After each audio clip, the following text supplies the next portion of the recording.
the patent filing is going on, because that is one of the indicator you can say for that knowledge economy. 16 lakhs plus patents are filed in 1 year. If you see the time period of 1 year, last year, it is like a 16 lakhs patents filed.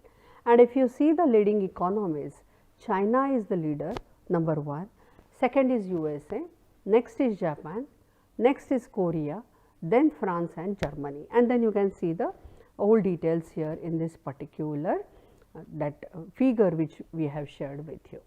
So, that gives a pretty well picture that how the economies, like how the countries are looking seriously towards the intellectual property, and the nations like China, USA, Japan, they are leaders and they are filing maximum patents. So, this is something which is a very important and an indicator of a knowledge economy.